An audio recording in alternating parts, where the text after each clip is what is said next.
Beloved, listen closely. This is not just another message. This is a divine reality you must lay hold of. You are not trying to be healed. You are healed now. Not tomorrow, not when you feel better, not when symptoms disappear. You are healed now because God said so. Too many are waiting to see before they believe, but faith does not operate that way. Faith declares the end from the beginning. Faith speaks what God has already spoken, and God has already declared your healing. The Word has already settled it. The price has already been paid. So the question is not, will God heal me? The question is, will I believe what He has already done? You must understand this: your words matter. What you say either agrees with heaven or it agrees with the problem. And if you keep speaking the problem, you will keep living in it. But the moment you begin to speak what God says, boldly, confidently, without wavering, everything begins to change. Don't say, I'm trying to get healed. Don't say, I hope I'll be better. No, rise up and say, I am healed. Say it when you feel strong. Say it when you feel weak. Say it when everything looks right, and especially when everything looks wrong. Because you're not moved by what you see. You're moved by what you believe. Your body may try to tell you one story, but God's Word tells you another. And you must decide which voice you will agree with. When you agree with God, you activate faith. And when faith is activated, it brings into manifestation what already belongs to you. Healing is not something you're begging for. It's something you receive. It's already yours. So take it, speak it, live like it. Carry yourself like someone who has been made whole. Think like it, talk like it. Refuse to let doubt have a place in your mind or your mouth. This is your moment to shift from hoping to knowing, from waiting to walking, from asking to declaring. You are healed now, so speak like it, act like it, live like it. Healing is already yours, not something distant, not something reserved for a special moment in the future, but something that has already been made available to you right now. It does not begin when you feel it, and it does not become real when you see it. It became real the moment God declared it, and the moment the price for it was fully paid. Too many people are waiting for a sign, waiting for a feeling, waiting for some outward evidence before they dare to believe, but faith does not wait for evidence. It creates the evidence by believing first. You must understand that what belongs to you in the Spirit is received before it is ever revealed in the natural. That is the way God operates. He speaks, and then it comes to pass. He declares, and then manifestation follows. So if God has already spoken healing over your life, then your part is not to question it, not to delay it with doubt, but to receive it with confidence. Receiving is an act of faith. It is a decision. It is you saying, I take what God has already given me, even when everything around you seems to suggest otherwise. Your senses may try to contradict this truth. Your body may speak loudly. Symptoms may try to demand your attention, but faith does not answer to symptoms. Faith answers to the Word. If you allow your senses to lead you, you will always be moved by what changes. But if you allow the Word to lead you, you will stand on something that never changes. God's Word is settled, unshaken, and final. And when you choose to believe it above everything else, you position yourself to receive what it has already promised. Receiving healing is not about striving or struggling. It is not about convincing God to do something He has already done. It is about aligning your heart and your words with what is already true. Many people pray and beg, hoping that one day God will decide to heal them, but that mindset keeps healing in the future. Faith brings it into the present. Faith says, it is mine now. Faith takes hold of it as a present reality, not a distant hope. There is a rest that comes with true faith. It is the rest of knowing that the work has already been completed.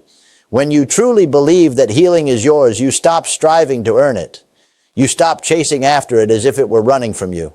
Instead, you begin to rest in the finished work, confident that what God has said is already yours. That rest does not mean passivity. It means unwavering confidence. It means you are not shaken by what you feel or what you see because your foundation is not in those things. Your confession plays a vital role in this. What you say reveals what you believe, and what you consistently say will shape what you experience. If you keep speaking doubt, you reinforce doubt. If you keep speaking fear, you strengthen fear. But when you begin to speak in agreement with God, something shifts on the inside of you. Your faith is strengthened, your focus is corrected, and you begin to align yourself with the reality of what has already been given to you. Receiving by faith means you take it before you feel it, you believe it before you see it, and you declare it before it is visible. It means you refuse to let circumstances dictate your belief. It means you hold firmly to what God has said, knowing that His Word is more real than anything your senses can report. Speak God's Word, not your symptoms. That instruction may sound simple, but it carries tremendous power because your words are not empty. They are containers of belief, and they shape the direction of your life. Every time you open your mouth, you are either agreeing with what God has said, or you are agreeing with what you feel, what you see, and what circumstances are telling you. One leads you into victory, the other keeps you bound to the problem. Many people unknowingly give more authority to their symptoms than they do to God's Word. They describe in detail how they feel, how long it has been happening, how intense it is, and how it seems to be getting worse. And while those things may be facts in the natural, they are not the final truth. God's Word is the final authority. When you continually speak symptoms, you magnify them. You give them a place in your thinking and in your expectation. But when you speak God's Word, you magnify His promise and you strengthen your faith. This is not about denying that symptoms exist. It is about refusing to let them define your reality. There is a difference between acknowledging something and agreeing with it. You may feel pain, but you don't have to say, "This pain is my reality." Instead, you can say, "I feel this, but I believe something higher. I believe what God has said about me." Faith does not ignore circumstances. It overrides them with truth. Your mouth must become an instrument of faith. You cannot speak defeat and expect victory. You cannot speak sickness and expect healing. Words are seeds, and whatever you sow consistently, you will eventually see. If you keep sowing words of fear and doubt, that is what will grow in your life. But if you begin to sow words of faith, even when it feels unnatural at first, you will begin to see a different result. There will be moments when speaking God's Word feels like going against everything your body is telling you. It may feel uncomfortable, even unnatural, because your senses are trying to dominate your response. But that is exactly where faith is exercised. Faith speaks in the face of contradiction. Faith declares truth even when circumstances shout the opposite. And every time you choose to speak God's Word instead of your symptoms, you are strengthening your inner conviction. You must become disciplined in your speech. This is not something you do occasionally. It is a lifestyle.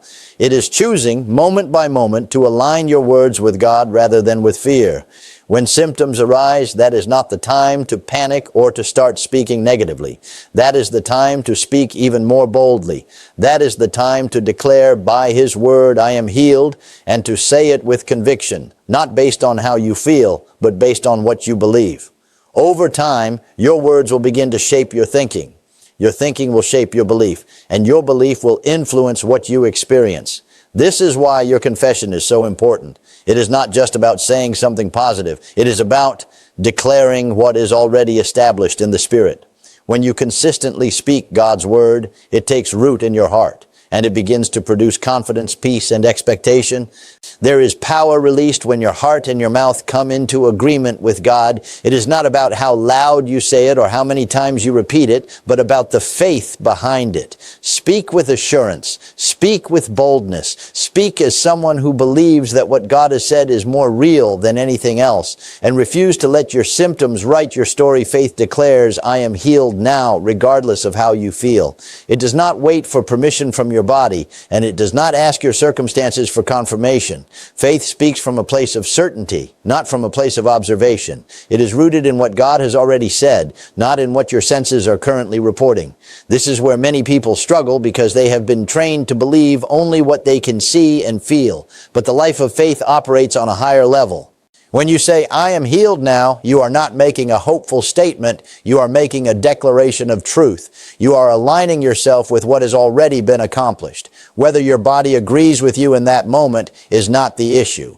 The issue is whether you will stand on what God has said and refuse to be moved from it.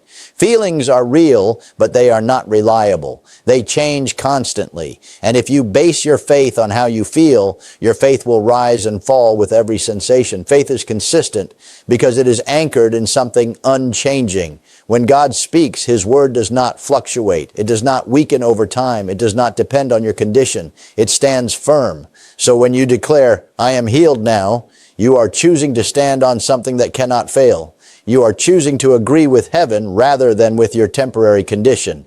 There will be moments when this declaration feels like a contradiction.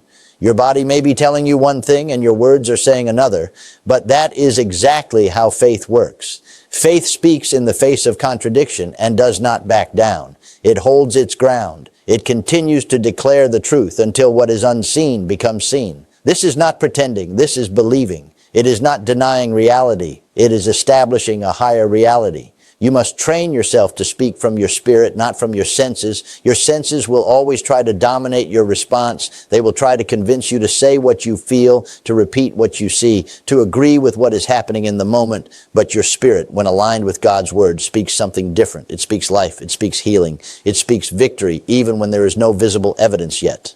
Consistency is key. It is not enough to say it once and then go back to speaking doubt. Faith must be maintained. You must continue to declare, I am healed now throughout the day in every situation, especially when symptoms try to intensify. That is not the time to retreat. It is the time to stand even stronger. The pressure you feel is often an attempt to get you to change your confession, to move you away from faith into doubt. Your words are shaping your inner world. Every time you declare your healing, you are reinforcing that truth in your heart. You are building a conviction that cannot easily be shaken. And as that conviction grows, fear begins to lose its hold. Doubt begins to fade. Confidence begins to rise. You start to carry yourself differently because you are no longer waiting for healing. You are convinced that it already belongs to you.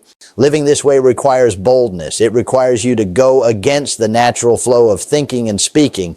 It requires you to choose belief over feeling, truth over evidence, and faith over fear. But as you continue to declare it, as you continue to stand on it, something shifts within you.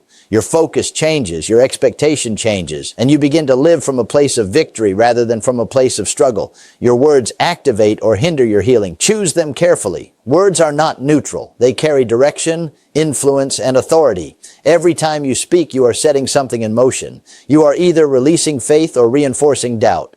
You are either aligning yourself with God's promise or strengthening the hold of the problem. This is why your words matter more than most people realize, because they are directly connected to what you experience. Many people desire healing, but their words are working against what they desire. They speak fear without thinking. They repeat negative reports without hesitation. They describe their condition in a way that gives it power and permanence. And without realizing it, they are building a framework of unbelief that makes it harder for faith to operate. It is not that God is withholding anything. It is that their own words are creating resistance. Words are expressions of what is in your heart, but they also shape what stays in your heart. When you consistently speak something, you begin to believe it more deeply. It takes root. It becomes your expectation. So if your words are filled with doubt, your heart will be filled with doubt. But if your words are filled with faith, your heart will be strengthened in faith. This is why you must become intentional about what you say, especially in moments of pressure. There will be times when negative words come naturally. When symptoms increase, the first instinct is often to speak what you feel, to say, it's getting worse, or this isn't working, or I don't know what to do. But those words do not help you. They hinder you. They pull you in the opposite direction of what you are believing for. In those moments, you must make a conscious decision to speak differently, even if it requires effort, even if it feels unnatural at first. Choosing your words carefully does not mean you ignore what is happening. It means you refuse to give it authority through your speech. It means you acknowledge that there is something higher than what you feel, and you choose to give that higher truth the final say. When you speak God's word, you are not just repeating phrases. You are releasing faith. You are activating something powerful that works beyond what you can see. Your words also set the atmosphere around you. They influence your thoughts, your emotions, and even how you respond to situations. If your environment is filled with negative speech, it becomes easier to think negatively. But when your environment is filled with words of faith, it creates a different atmosphere, one that supports belief, confidence, and expectation. You become more aware of God's promise than of your problem. Discipline in speech is essential. It is not something that happens automatically. It must be developed. You have to catch yourself when you begin to speak negatively and make a correction. You have to replace words of doubt with words of faith. This is not about being perfect, but about being consistent. The more you practice it, the more natural it becomes. Over time, your default response will begin to change. Your words can either open the door for healing to manifest or keep it at a distance. They can either agree with what God has already done or contradict it. That is why every word matters. Every statement you make is either building your faith or weakening it. So you must treat your words with care, recognizing their power, and making a deliberate choice to speak in agreement with healing rather than in agreement with anything that opposes it act, and live like healing is already done. This is where faith moves beyond words and begins to shape your daily life. It is one thing to say, I believe I am healed, but it is another thing to carry yourself as someone who truly believes it. Your actions reveal your conviction. They show whether you are still waiting for something to happen or whether you have already accepted it as a finished reality. Living like healing is already done does not mean you ignore wisdom or act carelessly.